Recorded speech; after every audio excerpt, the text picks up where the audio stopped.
Welcome, everybody. Welcome this evening to the 5th annual Sowerby lecture. And it's a real delight to have so many people here and people online as well. So my name's Rachel Mills. I'm the Senior Vice President Academic here at King's College London. I'm actually an oceanographer, so this is I'm well out of my comfort zone tonight. I'm going to learn a lot, but I'm here on behalf of the college. Well, actually, we're now a university. I'm here on behalf of the university, and we're really excited to be supported by the Sowerby Foundation in particular for this important lecture that is an annual event, but also the two-day conference that is going on that a lot of you are involved in. And so this, as I said, is the 5th annual lecture, and hopefully we'll be carrying on for another 5, 10, 15 years into the future. And I've already mentioned the workshop. The workshop that is going on at the moment is about causation and evidence in medicine and public health. And that sounds like a really interesting workshop that I look forward to hearing the output from. I just want to give a call out for the Sowerby Philosophy and Medicine project, which is really exciting. It is an interdisciplinary project that really brings together two very different disciplines, but in a really important space. And that is funded by the Peter Sowerby Foundation and King's College London jointly. And one of the things that we're trying to do across the college is to create these spaces where different disciplines come together to create exciting new ideas that come when we bring different thinkers together and create new knowledge and new ideas and new outputs. So this project works in particular to introduce philosophy into the curricula for our clinicians. Health in the broader sense is a really big part of the King's output. We train more health workforce than anywhere else in Europe. And so we think it's really exciting that our clinicians are getting philosophy as part of their curriculum. And the Sowerby Foundation also hosts a range of public lectures and activities to encourage dialogue and collaborative research across these disciplines. We've become one of the leading hubs for teaching, research, and international engagement at this intersection of philosophy and medicine. And of course, this wouldn't be possible without your efforts and the support of the foundation. But let's cut to what tonight is about. I'm really delighted that we're able to host Professor Nancy Cartwright, who will be talking to us tonight. She's going to be speaking on better evidence for policy predictions and evaluations, as you can see here on the screen. Just a few words about Professor Cartwright. She's a professor of philosophy at Durham University and a distinguished professor at the University of California, San Diego. In the first half of her career at Stanford University, she specialized in the philosophy of the natural sciences, especially physics. And now, maybe in the second half, but maybe the second third, the second part, I'll say, of her career, she was at the London School of Economics and now at Durham and at UCSD, as I said. She's specialized in philosophy and methodology of the social sciences with special attention to economics. She's made really important contributions to debates on laws of nature, causation and causal inference, scientific models in the natural and social sciences, objectivity and the unity of science. Her current research focuses on objectivity and evidence, and especially for evidence-based policy, which we're going to hear about today. I think she epitomizes the exciting things that can happen at the interfaces of these very different disciplines, and we are very much looking forward to hearing her insights into use of evidence in policy. Welcome, Nancy. Thank you very much. It's a real pleasure to be back in London and here at KCL. So thank you, and also particularly to be at a Sowerby event again. Well, the clicker doesn't seem to be working. Sorry.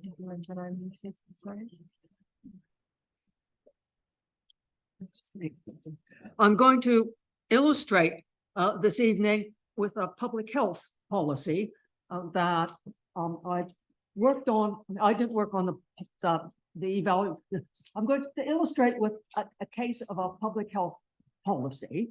The public health policy is about sugar-sweetened beverage tax in Barbados. In 2015, Barbados apparently has a terrible diabetes and obesity problem, and they felt that it was really dramatically pushed forward the problem by the consumption of sugar-sweetened beverages, so instituted this tax. The person there on the left, I'm sorry, pointer doesn't work. And the woman on the left is Mary Alvarado, who did the post-hoc evaluations of the not quite so successful tax program. The work I'm doing now is for a book that is meant as a pretty general guide to gathering, guide to all the different kinds of evidence you really ought to have if you're going to make a policy prediction or a policy evaluation. I'm doing that work with Eileen Monroe, who's sitting here, and she's a child protection expert with a philosophical background, and John Pemberton. So there's Eileen. There's John Pemberton, who is a philosopher, and it builds on work that I've done in the past with Jeremy Hardy, who's sitting back there next to Eileen. So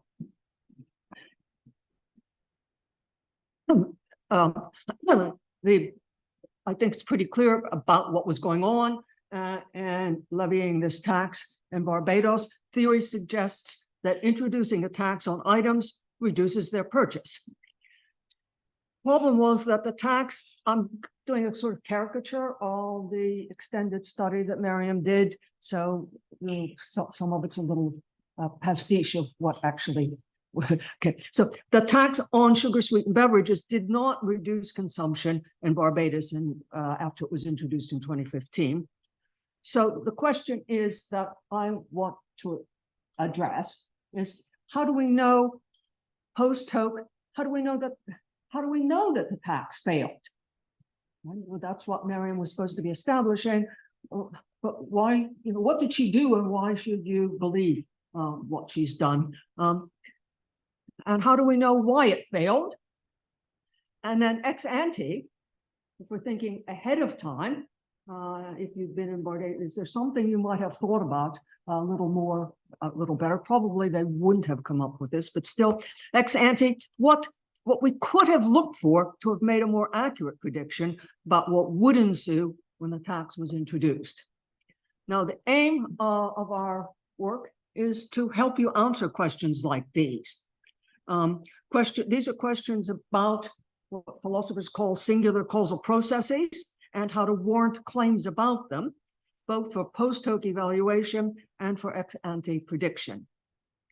So what we hope to provide, Eileen and John and I, is a catalog of kinds of facts that can serve as evidence for singular causal claims, both ex ante and ex post. I want to do this because I think that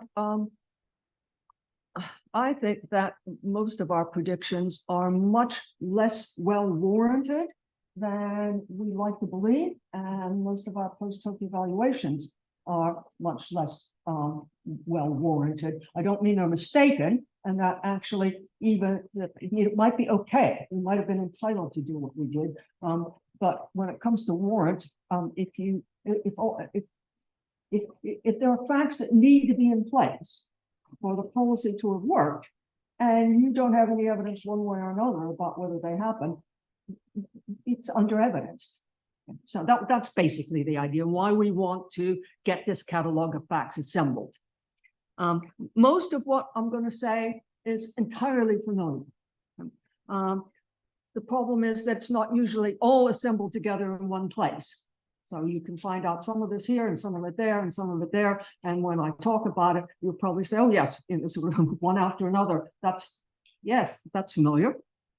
So it's mostly but what we're interested in is not just providing a catalog of kinds of facts that can serve as evidence, but we want to be able to provide grounds that they are evidence.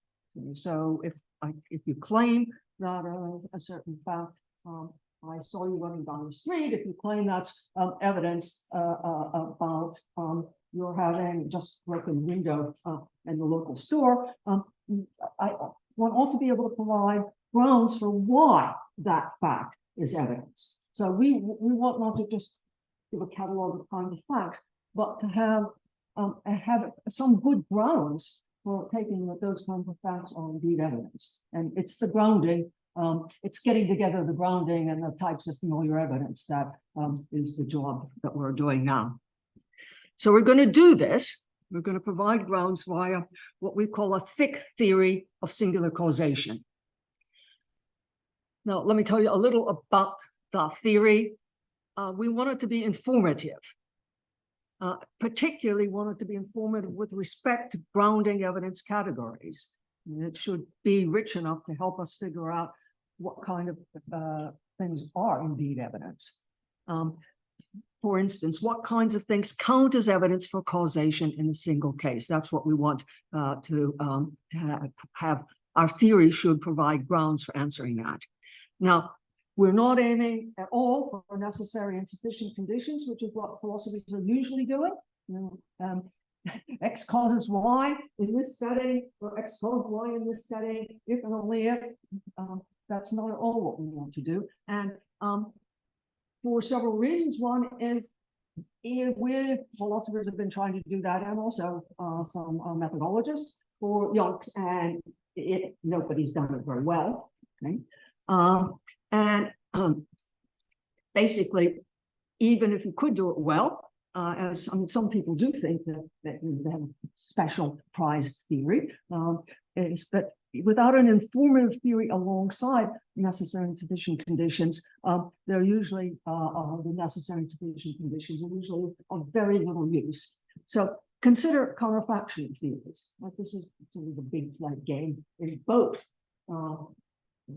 public health policy, social science, and philosophy. When you crudely C cause E, this particular C, taking an aspirin 2 hours ago, caused my headache to be better right now. That or the sugar tax and attacks in Barbados did not cause a reduction in consumption there. The story about that is C cause D is the necessary and sufficient condition for that blockade is C had happened, E happened, and if C had not happened, E would not have happened. Now think about how on earth that gives you a clue about what counts as evidence for singular causation. What it tells you is to look for something there's no possibility for you to look at, which is C happened and E happened, and now you're supposed to look to see if C had not happened, then E would not have. Now, of course, we do that all the time. We do look to see. And the people who believe in the counterfactual theory of singular causation claim, that that's what we're doing and provide evidence in various cases.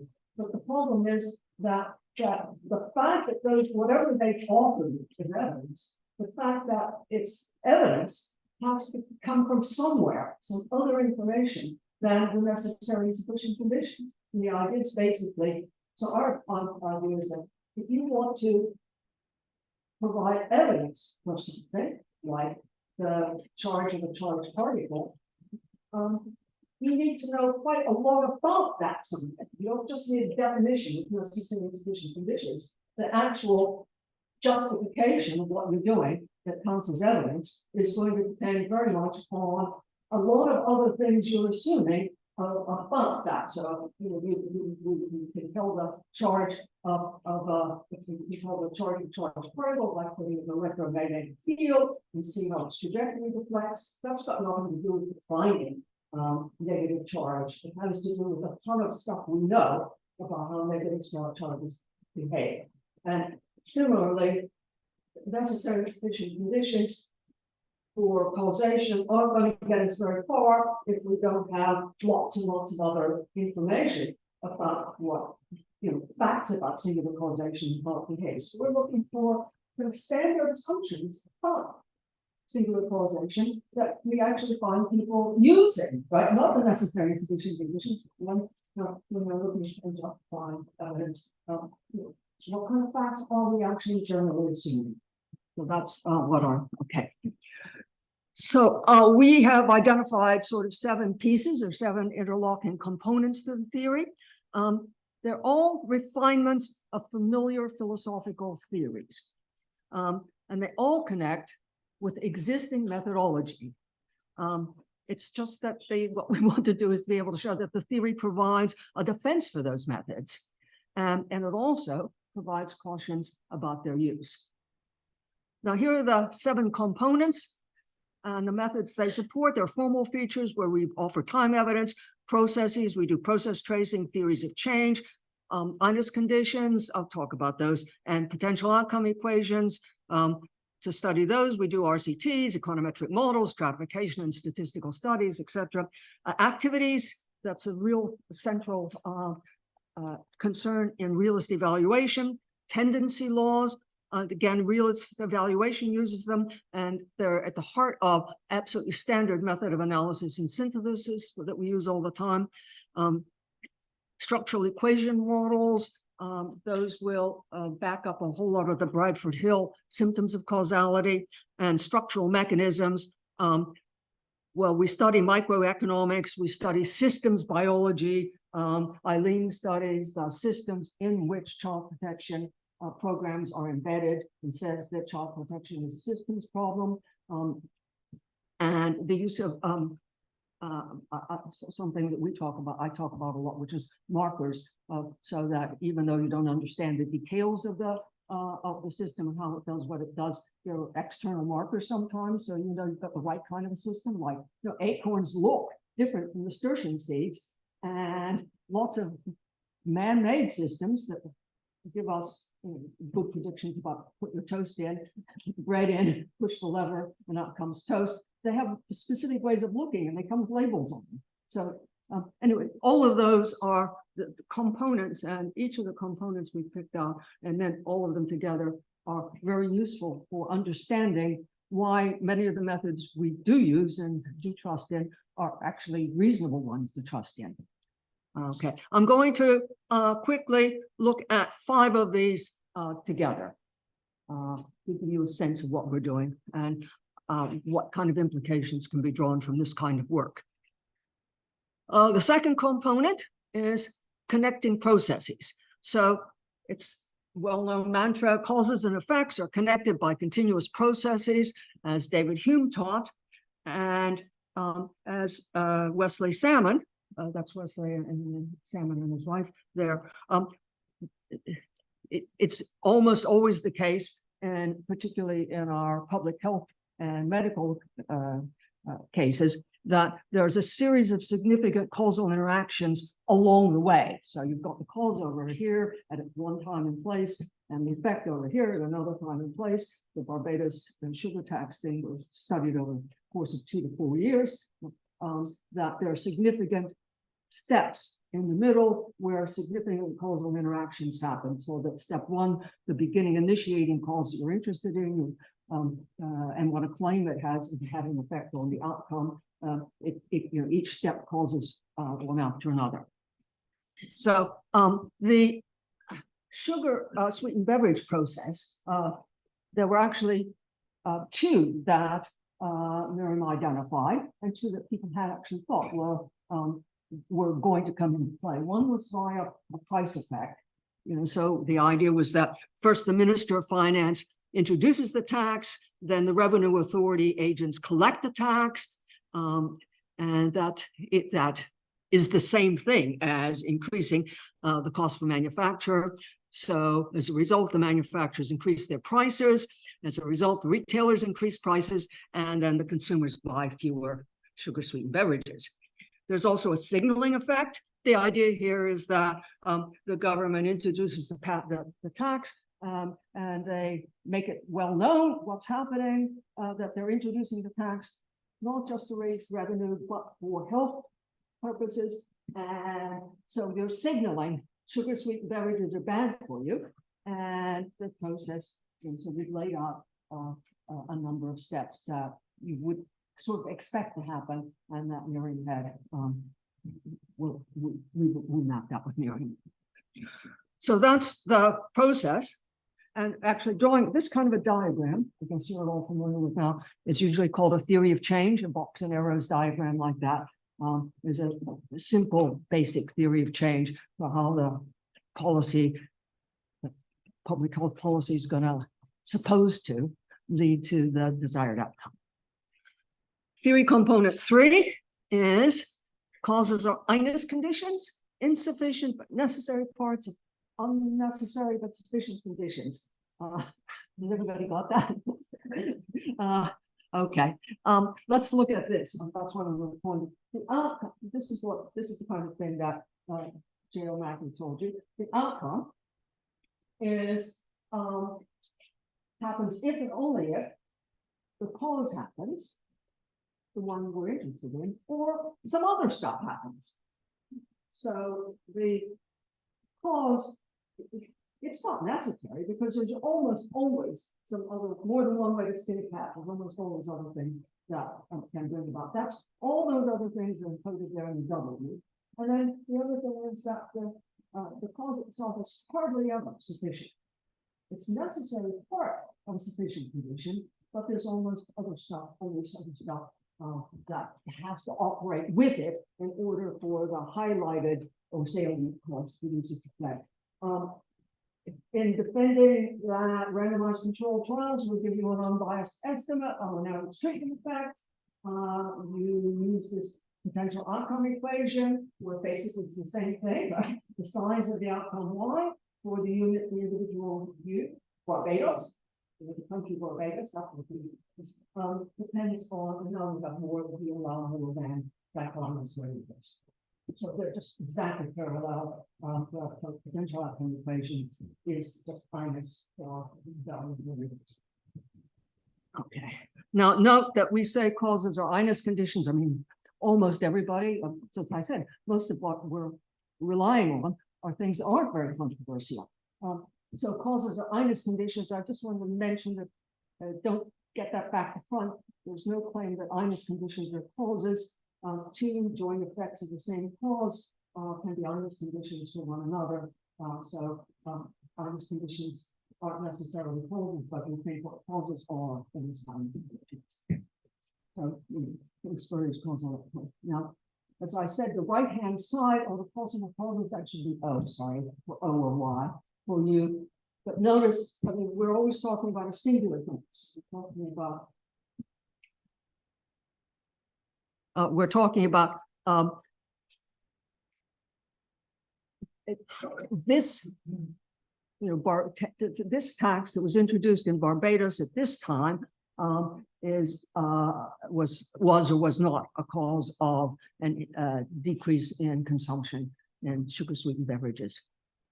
Okay, now these factors here, the B's or the betas, those are normally called moderator or interactive variables. Striking a match causes a flame. Well, one of the important support factors is that there's oxygen in the room. So this is the standard philosopher's example. So we tend to think in terms of these moderators as falling conceptually into two different categories. There's support factors, the ones you need to help it along, and then there's absence of things that can get in the way and stop it, even if the oxygen's in the room. You probably all know about these because of epidemiologists' pies, that for each step in the process, there we graph the whole set of factors that together are required to make a contribution to the outcome. Okay. So what we do, what we think of next is that one of the things you want to know about then are the support factors. What are the support factors, and are they there, or are they likely, were they there, or are they likely to be there? So here we filled in a lot of support factors for each step. So each step is a causal step. So almost there'll always be support factors and possible derailers at each step. Okay.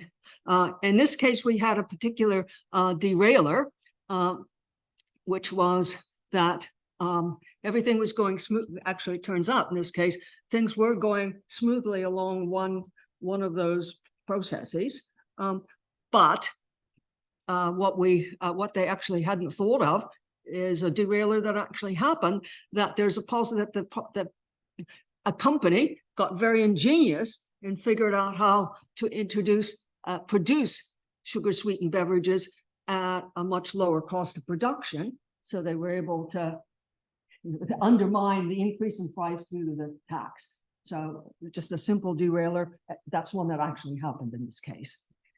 Okay, components 4 and 5 I want to talk about together, which are activities and tendency principles. These people whom I've pictured here make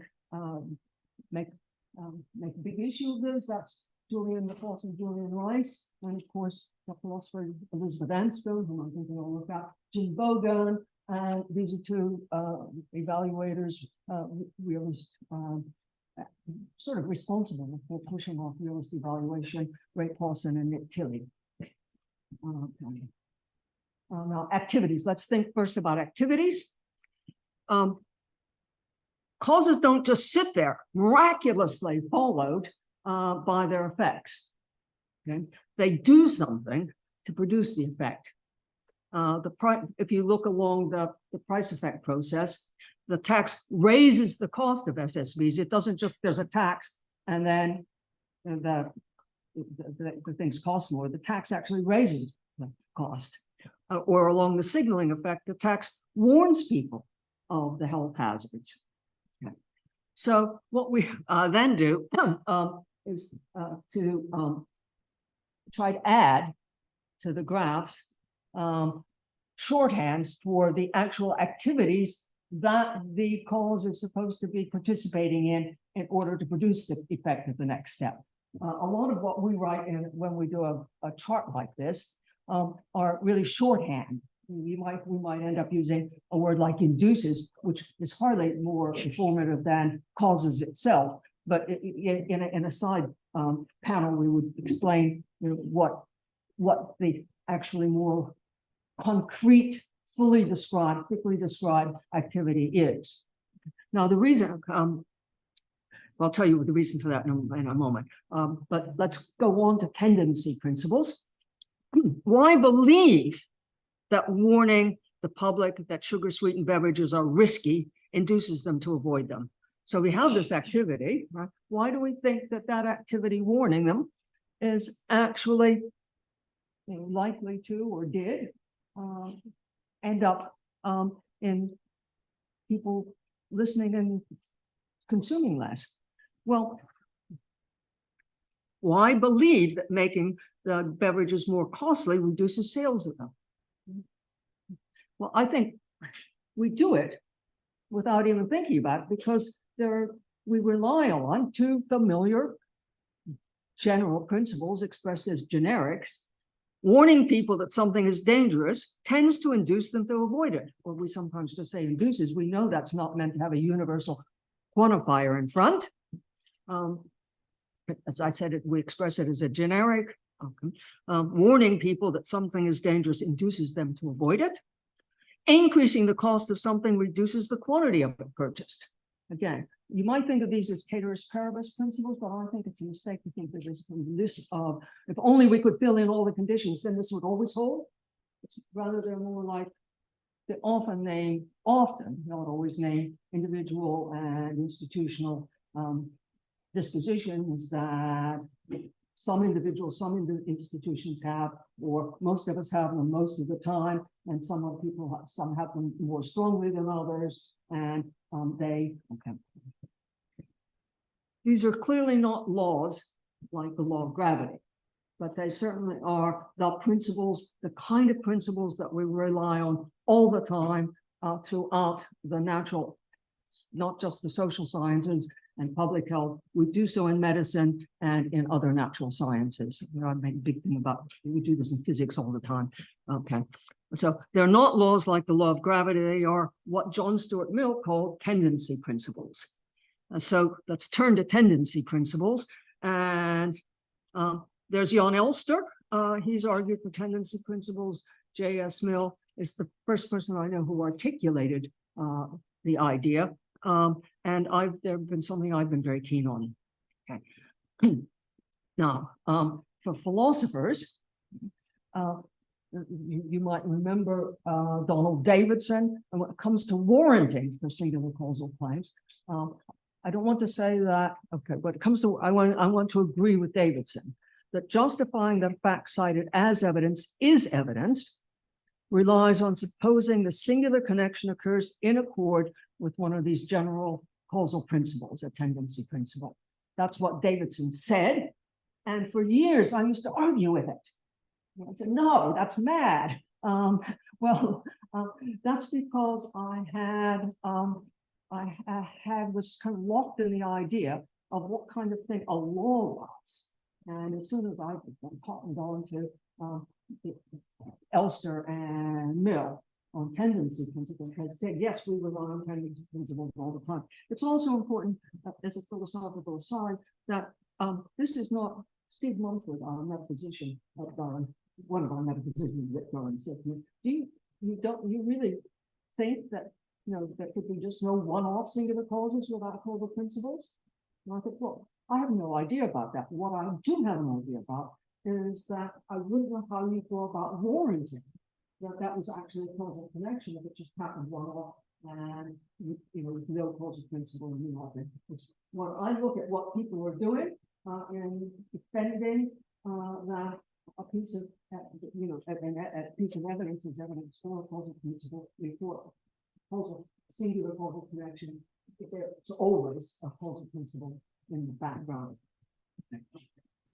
So, though, when I say I agree with Davidson, why I've come around finally to agreeing that he had it right is that they're not strict principles, but these tendency principles. So tendencies and their principles. Tendencies don't usually obtain everywhere. That's why we use generics. We don't actually know exactly where they obtain. There's a lot of implicit knowledge about they're likely to obtain here or not elsewhere. I would say something more about how we come to expect where they'll obtain. They're usually expressed, as I said, as generics. They often contradict one another. Well, that's not a surprise if you're thinking about, it's useful to think in terms of dispositions. We have opposing dispositions. I mentioned this to Jeremy the other day. One because of my Protestant upbringing, I was taught both that the weaker are a prey to the stronger, and yet who, when his son should ask of him bread, will give him a stone. Well, there, as a parent, you have probably got these two conflicting dispositions, and probably as a parent, it's usually the not prey on your weak offspring that wins out. Okay, they don't usually, these principles, when they actually operate in a setting, they still don't usually tell you what actually results in that setting, but rather they describe what the cause tends to, what it's trying to do. These are all metaphors, but you may have to trigger them.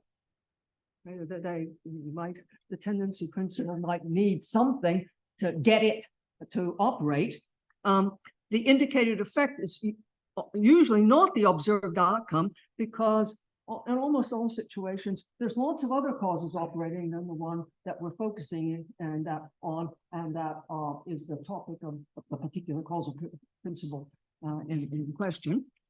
And still, when a result happens, we can often see that the cause operating under a tendency principle contributed to what happened. Really was it was pushing the outcome in that direction. I mean, the standard case that is no good for us in the social science and in public health and in medicine, but the standard case is that forces in physics pull in different directions, and what happens is never the result of just one of the forces. So all those principles that we think are true, we claim to be true, they're only true as generics or as tendency principles, because they don't actually tell you what happens. They tell you a way to calculate what happens, and they tell you in a sense what you think of the causes pushing to. So here's why tendency principles matter so much. We suppose that the presence of support factors and absence of derailers are or is evidence for a singular causal connection, a la Mackey. So we think that causes generally need support factors and we don't want derailers. So finding that support factors are present and that the derailers are absent, that's evidence that there really was a causal connection, or that there, if you think you've got good reason to think support factors will be there, that's good evidence that the causal connection is likely to hold. So we think that the presence of support factors and absence of derailers is evidence for a singular causal connection, but what justifies supposing these particular factors are support factors? So what justifies saying, well, there was oxygen in the room? Okay. And the answer is an associated tendency principle. We normally turn to the tendency principle, see what the principle is, to see if the cause is operating under that principle, what it needs to have to help it along. So we'll go back to some of those in the sugar sweetened beverage case. Okay. So look at this one. Warning people that something is dangerous induces them to avoid it, and increasing the cost of something reduces the quantity of it purchased. Those are tendency principles. Now, let's look at the first one. The support factors are, well, they believe the warning signaled. Just warning them doesn't induce them to avoid it. Immediately you think, well, actually, let's hope they believe it. Then that's one of the support factors already suggested by the tendency principle. They're able to avoid buying them. They're not, for some either,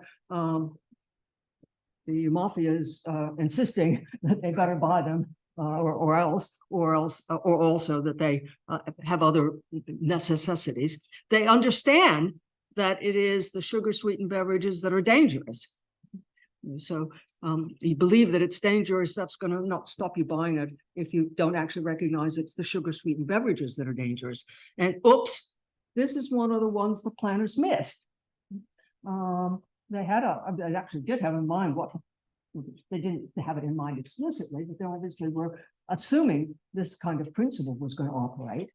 But they missed this because many people did not recognize that juice drinks were also dangerous. This was why they called, and it's called here, a soda tax. And even though the price went up in of sugar sweetened juice beverages, people didn't recognize that they were affected by the price effect, but they weren't affected by the signaling effect. They didn't think, in fact, a lot of people switched to these more expensive juice drinks in order to respond to not drinking those sodas that are bad for you. So there was one of the support factors that was needed and turned out not to be present. So explicitly considering the principle helps you identify the support factors. So here's another one. Increasing the cost of something reduces the quantity of it purchased. Suppose all the support factors are there. Still, we need the absence of derailers. So unless derailed by, the operation of a competing tendency like the substitution effect, the substitution effect was made possible by the invention of a cheaper way to produce and deliver to market other equally harmful, equally appealing sugar sweetened or sodas even. So you could expect the principle, the effect to happen under this principle, unless a derailer, and this is the kind of derailer you might expect that gets in the way of the process, and that derailer is suggested by and justified as a possible derailer, that might derail it, whereas many other things might not, that might derail it is justified by appeal to the principle. So do identify the tendency principles for each step. Each step in that process is supposed to be a singular causal connection. Each one needs support factors and absence of derailers, and each one of them will happen if we're going to be able to warrant it under a causal principle. And so it's important to identify those causal principles. I mean, for one thing, if to the extent that you can't think of a causal principle under which this is supposed to happen, it's dramatically underwarranted your claim that it is going to happen. Okay, so recalling, most tendencies do not hold everywhere. Tendencies don't contribute automatically. So you have to consider what tendencies are likely to obtain in your setting, what countervailing tendencies might operate as well. How do you trigger the ones you want and what support factors must obtain as well in your setting, and what derailers must be blocked. Now, the seventh component and our thick theory about singular causation is structural mechanisms. It's a big mantra in public health, in medicine, and throughout social policy. Context matters. But then how does it matter and what's context? Well, one sense of context is these things I'm calling structural mechanisms.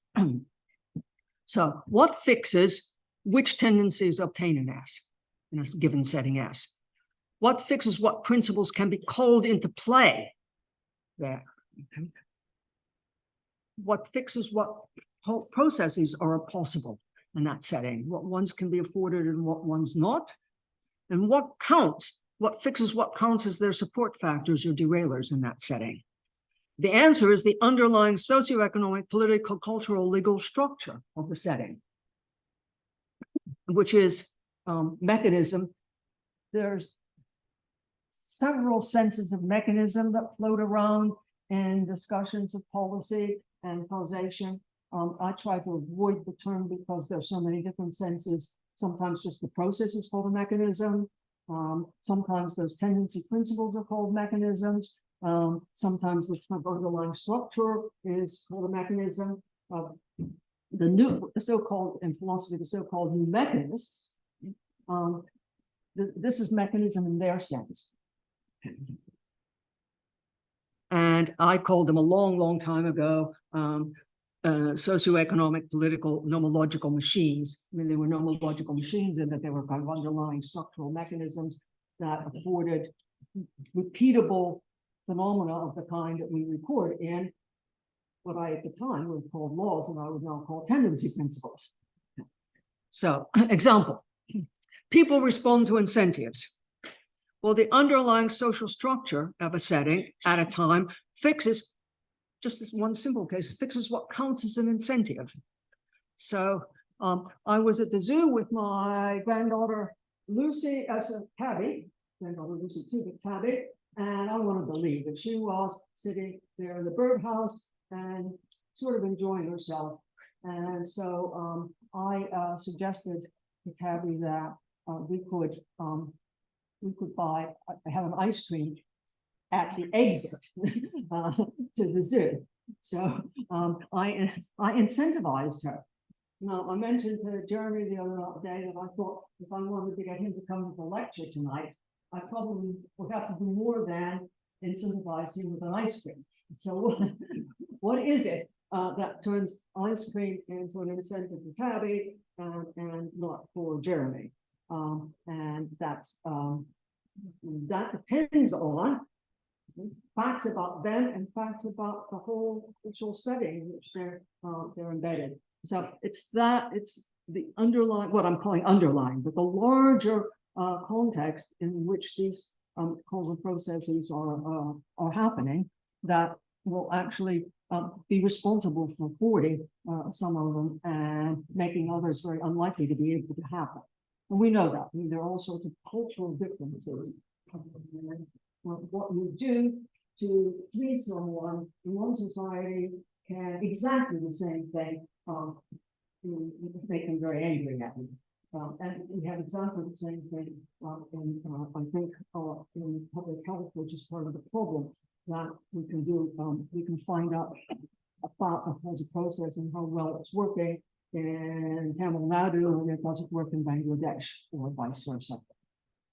So finally, what I want to learn from all of this is I think that warranting a singular causal claim, so we've got to about singular causal claims, or something like C caused, will cause, or did cause, or causes O in S at T. It's singular. It's about this place, this time. It could be about a whole country, like Barbados, or a whole school, or a whole lecture theater. But it's at a particular time or over a particular period of time, a particular set of particular location or set of locations. So it's particular. It's not anything claiming anything more than about those things that are named or implied. Okay. So if C is to cause O in S at T, every step of a causal process connecting C and O in that setting at the appropriate time in period T occurs, right? Otherwise, you don't get the truth of the singular causal claim. So you have to remember that the warrant for the singular causal claim can be no greater than the warrant for any step. Okay. So what kind of warrant do we have that step N occurs? Well, you can have warrant from afar, which is, for instance, you could have some general, all C's at T and K type settings cause O's. Right. Well, and that this setting is of the right type. But the problem with this kind of knowledge from afar is that it's hard to come by. You can also have knowledge that AC caused an O in someone else or in some other place. But that you then have to have some reason to think that that's relevant. The universal quantifier is nice because it's if you've got the universal quantifier, you know it's okay. So what about 2? Because it's not good enough to know that if you're in settings of this type, C will cause O. You have to know that your setting is of that type. And warrant for that needs knowledge of the local structure, which is our component 7. Now you could have direct warrant. So for instance, you could observe that the right features occur at the time of that step N is supposed to occur. But the one problem is that it's sometimes you can't observe it directly, but also that's fine for post hoc evaluation of the kind that Miriam was doing, but it's not, you can't do it for prediction. You can't observe that it is going to happen. So then what you really need is indirect warrant for every step that the step occurs. So you want to have warrant that step N-1 occurs and that N-1 actually produces N. I mean, the steps could all occur and actually not be causally connected, which undermines the claim that the initial cause produced the final outcome. So you need, for that to happen, it has to be that N-1 can in principle produce N. And warrant for that is an appropriate tendency principle can operate. And warrant that an appropriate tendency principle can operate comes from the underlying social structure. Then we want not only that it can in principle do it, but it can in practice produce it.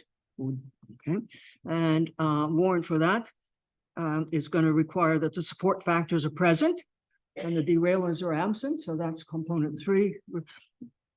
Adducing these kinds of things as evidence depends on the component 3 of the theory. But then think about how do you warrant that the support factors are present? Well, you list them. There was oxygen. There was no firefighter there ready to put the fire out.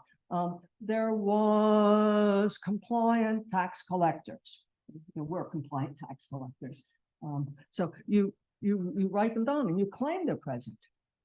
Okay, but it's not just enough to write them down and claim they're present. You're going to want to warrant that they were present, but also you have to warrant that those really are support factors and that they are what matter.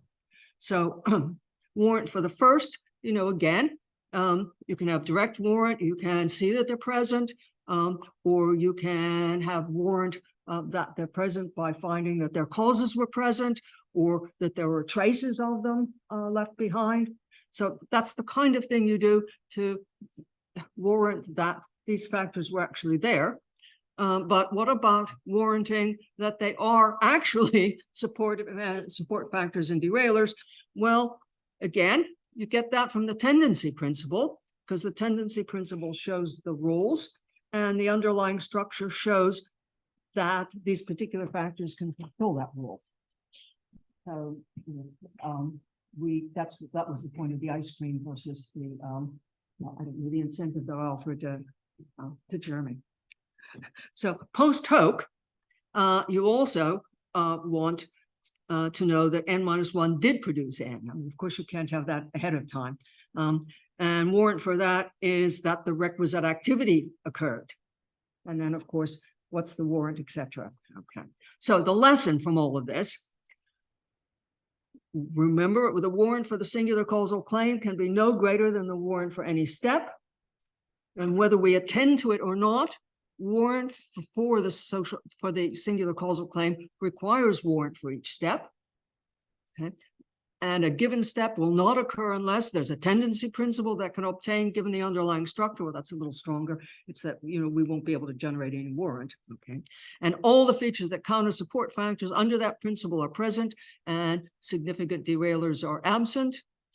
And where whether a particular feature fills the role of support factors in that setting is dictated by the underlying structure. So warrant for a given step is no greater than the warrant for any of these. Conclusion, warrant is a really tall order. It's a taller order than we usually allow ourselves to believe. Now, quite happily, I think many things can be taken for granted. Their warrant is given. I prefer that we've actually recognized what we're taking for granted, because you run into problems like the soda tax problem. Okay. And you can be lucky. Things you did not provide warrant for turn out to obtain. Yeah, they really did obtain. You didn't provide any warrant for that, but they did, and everything went fine. Okay, but still, warrant for your post hoc verdict or your ex ante prediction can be no stronger than warrant for each of these parts. And that's why what really I want to be engaged in now is to find a tidy way to chart all this story that I'm telling you, and also begin to chart the various methods that we standardly do deploy, and maybe when we've got it all laid out, we'll begin to see some new methods we can use to tick off, right, all the relevant facts that need to apply, really have applied. So, thank you. And not quite goodbye. Okay.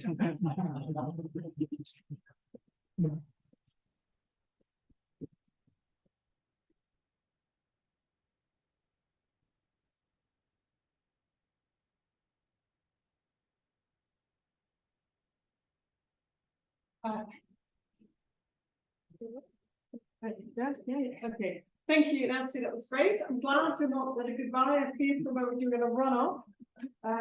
Especially, I think that You promised me an ice cream. Well, I say, I mean, I'm definitely the kind of person who would go for a lecture to get an ice cream at the end. I don't know what they told me, but so it's my job to chair Q&A. Evelina, can you keep an eye on the chat? Yeah. Flag to me otherwise, if you have a question, please raise your hand. Or suggestion? Or something to say. And someone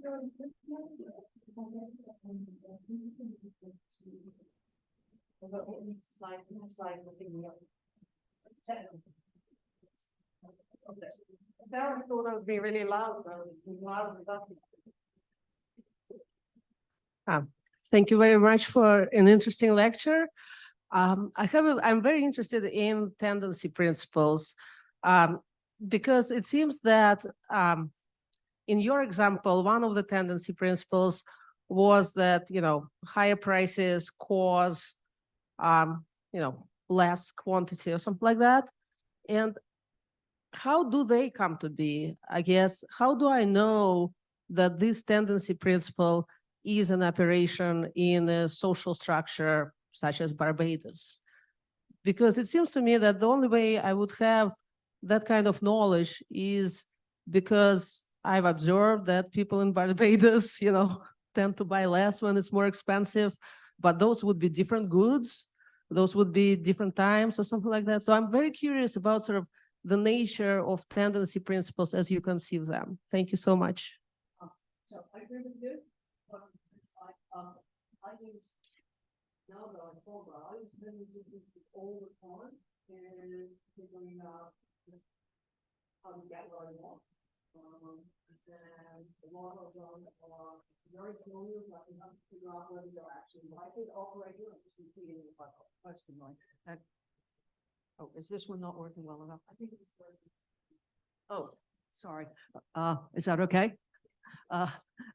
So I agree with you. I mean, one of the things is that very often we're making decisions in a context that we've been living in and experiencing for a very long time. So that's, as you said, that people in Barbados, the policymakers say, well, look, I mean, there's nothing counter-odd about our people. They like to keep their money if they can. They don't, they don't have money to throw away, etc. But the other thing is that you can, for many of the tendency principles, as I was urging, you can look to see what the underlying social economic structure is that would afford those principles to operate.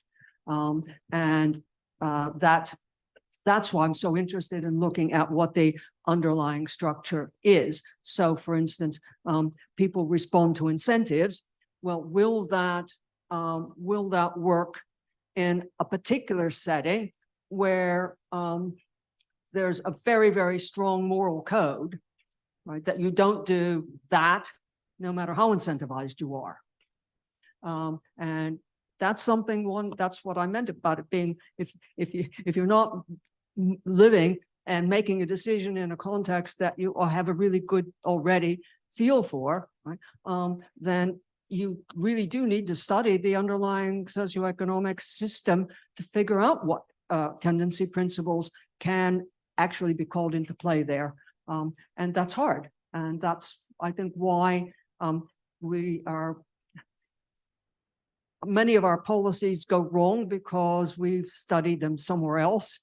And it's different, and we know it's different, but we don't know whether it's different in the ways that matter. How do you know what matters? Well, that's really difficult. There are ways that we, and a long story, there are ways that we study it, but it's complicated. David. Hi, Nancy. This one? Is that on? Okay, good. Thanks a lot. That was all good sense. I want to understand a bit better about how you're thinking about the connection between tendencies and Imus conditions. So you agreed with Davidson that singular causal claims are warranted by knowledge of tendencies, but tendencies aren't universal generalizations. It tends to happen. Sometimes it doesn't, right? And then we had Inus conditions, and causes are Inus conditions, even if not Inus conditions are causes, but causes are Inus conditions, and they're sufficient conditions. C and, I can't remember what it was, X, say, is a sufficient condition for the outcome. And well, you might think, well, that's consistent with the tendencies thing, because we don't know about the X. It's just C and something, we don't know what it is. Then we'll get the result. But can I interject something that, because because there's a lot to say. Yeah. So I wouldn't write a deterministic equation like his at all, right? So like Mackey's deterministic equation. like Mackey's. Right. But what I would, I mean, if I were going to do that, I would take the whole epidemiological pie as the subject of the tendency principle. If all these things are there, you'll tend to get that outcome. On the other hand, there are other factors that might be subtracting from that, which is why the equation is better than the Boolean formula, because there's no way to subtract in a Boolean formula. Does everybody follow what I mean? So look at me.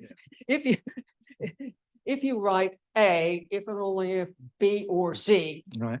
If you've got B, you're going to get A. But very often, right, you want to say if and only if, and what happens is that in the equation, you can say, well, this factor on the right-hand side would make A be that big, but the next factor has a minus sign in front of it, and it would make it small again. Right. So the equation notation is more forgiving, it's easier to represent. So at least that, I mean, that aspect of tendency principles is that really the way to express the Inus story is in a potential outcome equation, not a Boolean formula.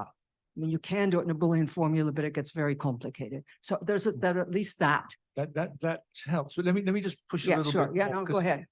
because you said in order to warrant a singular causal claim, I mean, either before or post hoc, you wanted to know or be confident that the supporting factors were there and the derailers weren't there. And I was just wondering, when you knew that, do you then have a generalization that these things plus C will always lead to the result? I mean, let's suppose within a certain social structure, or is it still weaker than that? Well, what you need is not just that the tendency principle can operate, but that it actually does operate. Okay. Yeah. And then the other thing you need, which is the other part of the story, is that there weren't enough countervailing things that stopped it. But it depends. So this thing about the equations matters, because if the effect at the next stage is I'm supposed not to have ensured that you're here, I'm supposed to have ensured that you're halfway here, right? I'm supposed to have ensured a certain size of an effect. And then it might be that I did actually secure that size of an effect, but somebody else came along. I mean, I really did, and it really did, in the sense that, you know, the effect is, the effect that I was supposed to produce is really there. We know it's there because we know that you came along and pushed it down. So that's the tendency principle has to have been obtained, but it still doesn't mean that that you would actually see that result. So you also, Yes,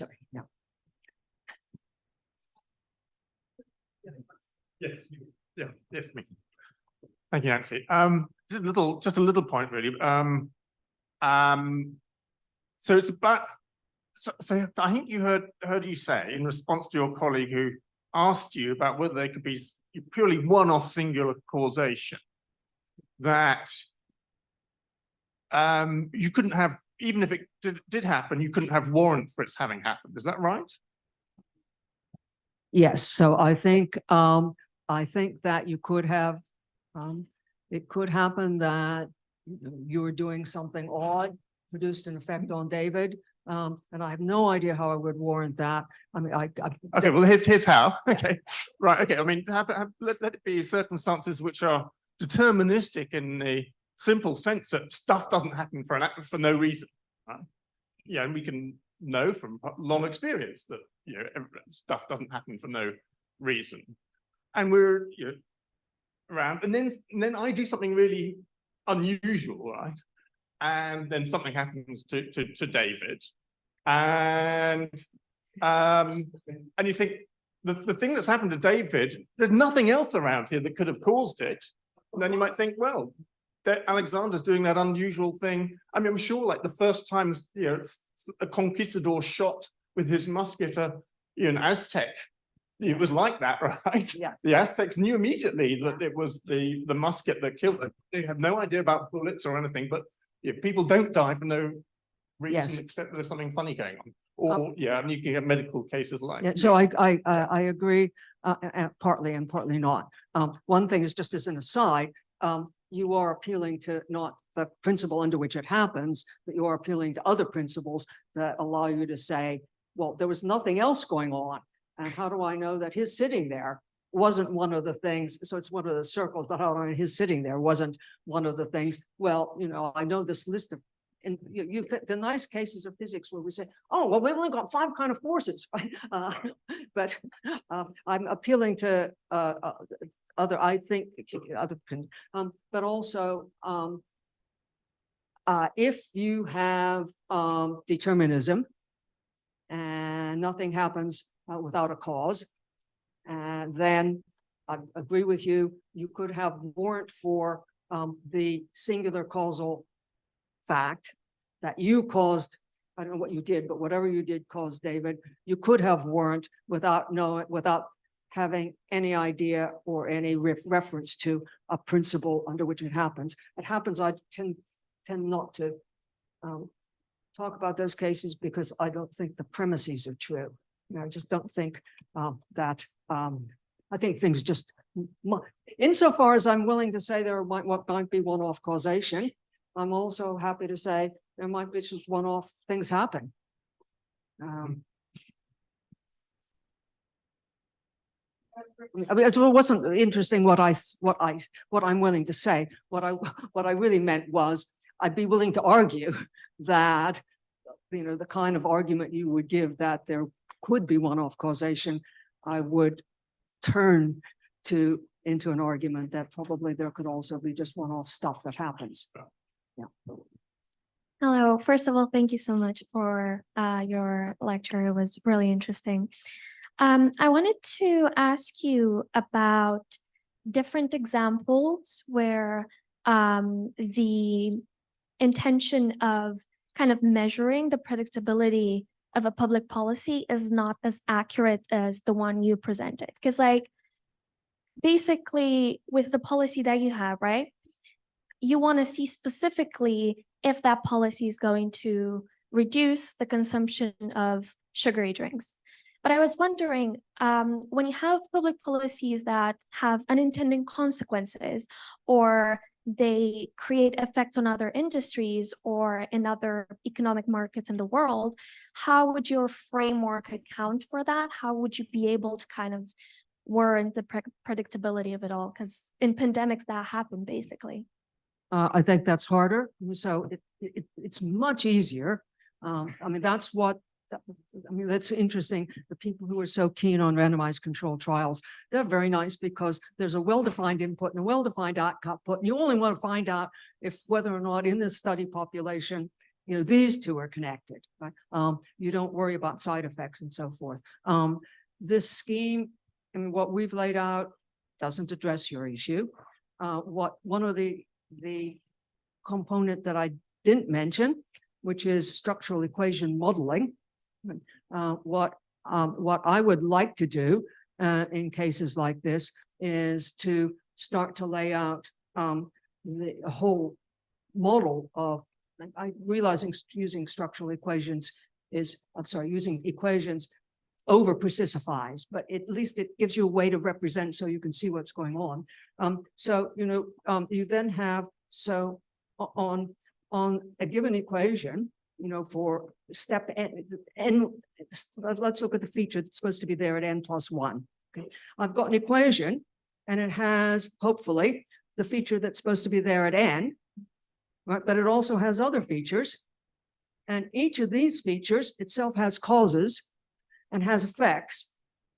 And if you can start to provide a set of equations like that, or a set of representations like that, then, and to begin to think about them, at least in thinking about them, you are directing your attention to unwanted side, well, no, it doesn't have to be unwanted, to side effects, you know, to other effects that this cause produces, because, you know, that's represented in the later equations. So I always think that one ought to, you know, ideally force yourself to kind of write down things like that and look at them and, you know, use your best estimate about whether this is really, you know, these are always decisions made under uncertainty and with limited resources.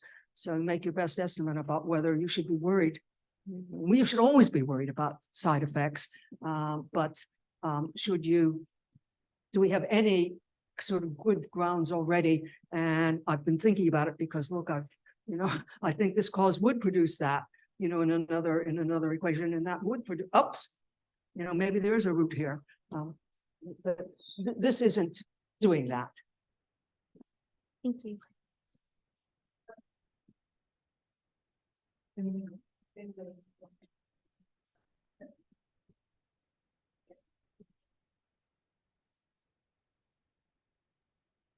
So There's a very well-trained philosopher. I wonder why. He's just gotten his degree from Durham. So I was thinking about overdetermination. Overdetermination. So I would have thought that one of the big reasons why we'd care about singular causation is to really work out not just the difference between smoking causes cancer, I smoked, therefore I have cancer, but also that, well, I have cancer, but I did multiple things which could have caused that cancer. And what we really want to know is which one of them actually did that. So I'm a little bit confused about whether this theory helps with overdetermination. And one of the reasons I'm confused is because it looks like you're taking a lot of the weight that was in the word cause, and you've taken all of the weight out of that concept and you put it into the context, which is kind of. I thought I put it into the activity. Yes. Yeah, which is kind of a new mechanist thing to do. And then that also got me thinking that I'm confused about the context itself. How does the context itself arise? It's Let me do the first one. yeah, go on. There's two senses. So overdetermination, there's real overdetermination. Really, two things both occurred. They were both sufficient to bring it about. And Mike, if I were the way I think about this is, well, what kind of thing hangs on deciding whether this one caused it or that one caused it or they both caused it? Well, the kind of thing that hangs on deciding it are things like you've been paid for results. And I think that you deserve to be paid if it's real overdetermination. Both sources of both people who instituted each cause deserves to be paid. Beyond that, what's the metaphysics? Well, I think the metaphysics, I don't think, sorry, so this is, a bunch of philosophy that we didn't talk about, but I don't actually think there is such a thing as the causal relation or the singular causal relation. I think there are causal relations like pushing, shovings, lappings up, Anscombe's example of lapping up the milk. I think if both of those occurred, they both occurred. So they both happened. Now that's with respect to literal, when both of them actually occurred and the process went through and the effect happens. There's also the case when you actually don't have yes, no variables, but you've got variables that can add up. Sometimes then if you have two causes, you just get much more of the effect until a threshold. So that seems to me that's unproblematic. Then if the worry isn't the situation when there's already, if the facts have actually happened, then there really was overdetermination, but there's the possibility of overdetermination, or after the fact, we're looking back and there were a number of possible causes. Which one brought about your lung cancer, or which one brought about say the Barbados tax had worked? Well, did it work by this process, the price effect? Did it work by the warning effect, the signaling effect? Did it work by both? That seems to me a question you could always ask either before or after. There's possible, in a sense, overdetermination. And the whole point of the theory is to help you settle that, right? That was what I was actually doing, right? I mean, we have the idea that it's possible this can bring that about, and this can bring it about, and this one maybe even four of the possible causes actually occurred. How do we know which, if any, was actually responsible? Well, okay, if this one did something, there's going to be a causal process and the support factors are there each time. And if this one did it, same thing. And if it's not a yes, no variable, they could have all contributed. In fact, even if it's a yes, no variable, it could be just overdetermination of that kind that I already talked about.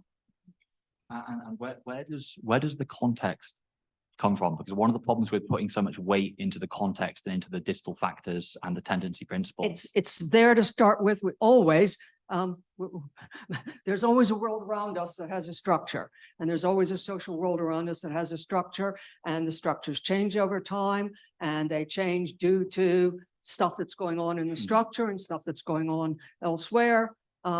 You're never just a bunch of atoms standing around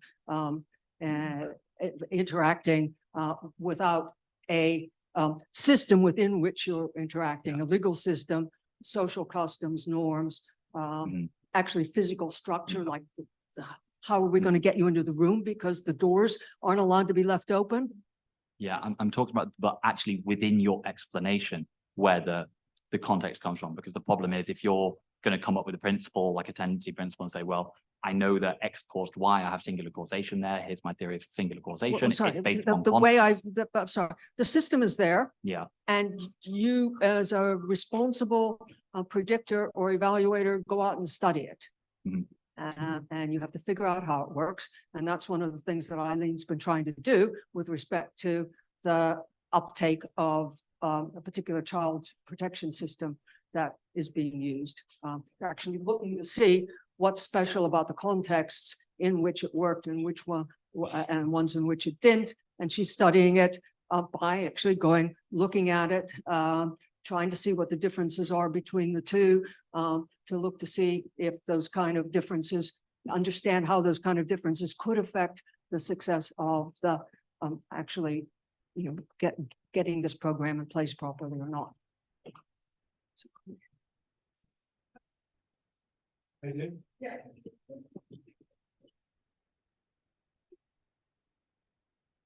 Okay, thank you very much. I have really appreciated this discussion. Sort of comment question, and the comment is kind of necessary to the question.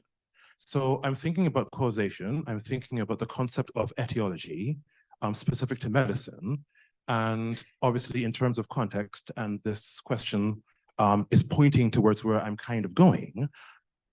The warrant, the epistemic warrant that obtains in the assumption that there is a necessary relationship between sugar and diabetes is curious in a context like Barbados for a variety of reasons. So at the moment where there is an assumption of structure that includes, let's work in frameworks that assume a type of relationship between external actions enshrined in policy and external actions enshrined in policy. So the so-called SSB tax, which becomes the soda tax, that wordplay is really interesting in part because obviously the disinterest on the part of the members of the population who continue to consume sugar is part of where one might ask how one is supposed to ensure that a system that is designed to manage behavior, in this case, behaviors that lead to an upsurge in diabetes, the actual epistemic agencies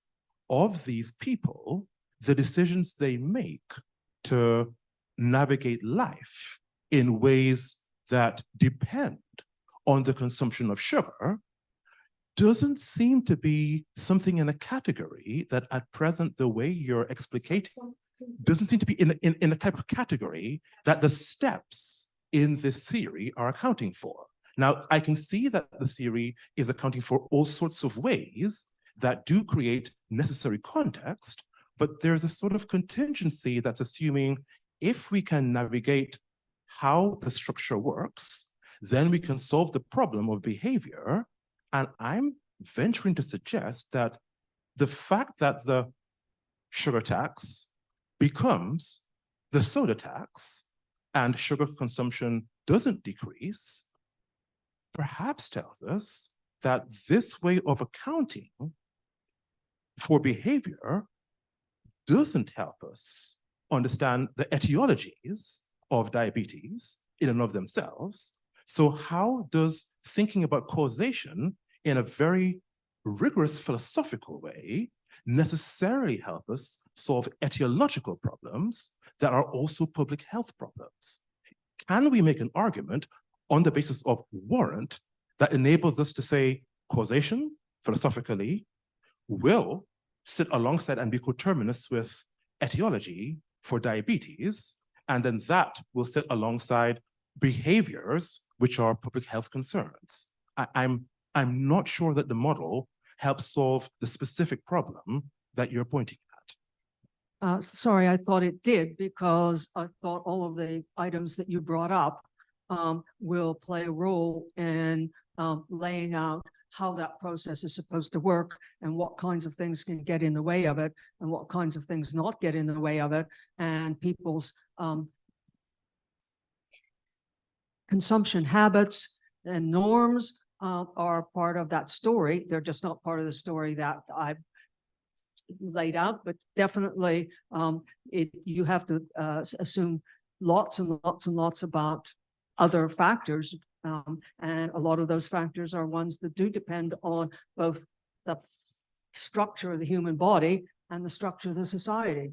And it seems to me that some of the causes of some of the decisions that people make, or not listening to the warning, or not hearing the warning, or the people who decided to call it a soda tax, so calling it a soda tax was one of the derailers. How did it get to be called a soda tax? And the ideology, that causal background to that, that's all sort of the kind of thing that would be mapped out in another causal process story.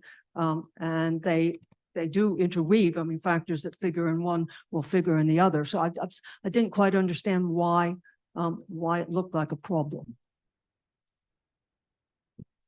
I guess in part that our ability to make a model that enables us to understand behavior, the ability to make the model and then apply it obviously after the fact, this is your post hoc, doesn't necessarily mean, obviously in the case of diabetes and sugar, that because we have a model that we see necessarily fits the facts that we have, that now we can explain how people are going to think and how they're going to behave. I mean, that's at that moment, the bit of the puzzle that I'm missing is how this accounts for a type of epistemic warrant where people do behave consistently in ways that won't domesticate that people behave in ways that won't domesticate to, I don't want to say deterministic, but deterministic-esque ways of thinking about how people behave. So I guess I'm slightly concerned, not so much with your invoking of structure, but with the types of ways that we're very good in Western academia of thinking about the necessity of structure for understanding behavior, when sometimes behavior necessarily eludes structural verities that we take for granted. And when it does, then you can't make good predictions.